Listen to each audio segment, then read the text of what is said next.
ہم سے موسیٰ بن اسماعیل نے بیان کیا، ان سے وہیب نے، ان سے حشام نے فاطمہ کے واسطے سے نقل کیا۔ وہ اسما سے روایت کرتی ہیں کہ میں عائشہ رضی اللہ تعالی عنہا کے پاس آئی، وہ نماز پڑھ رہی تھی۔ میں نے کہا لوگوں کا کیا حال ہے؟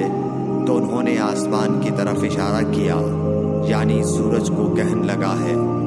اتنے میں لوگ نماز کے لیے کھڑے ہو گئے۔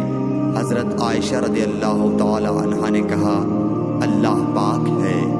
میں نے کہا کیا یہ گہن کوئی خاص نشانی ہے؟ انہوں نے سر سے اشارہ کیا، یعنی ہاں۔ پھر میں بھی نماز کے لیے کھڑی ہو گئی، حتیٰ کہ مجھے غش آنے لگا تو میں اپنے سر پر پانی ڈالنے لگی۔ پھر نماز کے بعد رسول اللہ صلی اللہ علیہ وسلم نے اللہ تعالیٰ کی تعریف کی اور اس کی صفت بیان فرمائی۔ پھر فرمایا جو چیز مجھے پہلے دکھلائی نہیں گئی تھی آج وہ سب اس جگہ میں نے دیکھ لی، یہاں تک کہ جنت اور دوزخ کو بھی دیکھ لیا۔ اور مجھ پر یہ وحی کی گئی کہ تم اپنی قبروں میں آزمائے جاؤ گے۔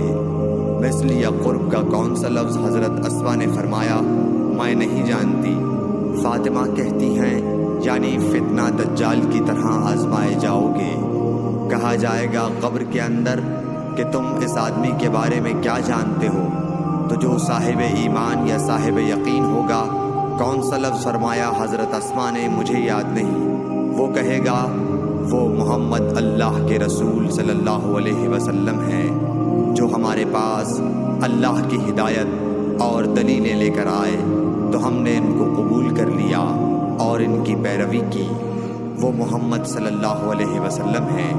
3 بار اسی طرح کہے گا، پھر اس سے کہہ دیا جائے گا کہ آرام سے سو جا، بے شک ہم نے جان لیا کہ تو محمد صلی اللہ علیہ وسلم پر یقین رکھتا تھا۔ اور بہرحال منافق یا شکی آدمی، میں نہیں جانتی کہ ان میں سے کون سا لفظ حضرت اسما نے استعمال کیا، تو وہ منافق یا شکی آدمی کہے گا کہ جو لوگوں کو میں نے کہتے سنا میں نے بھی وہی کہہ دیا، باقی میں کچھ نہیں جانتا۔ صحیح بخاری حدیث نمبر 86۔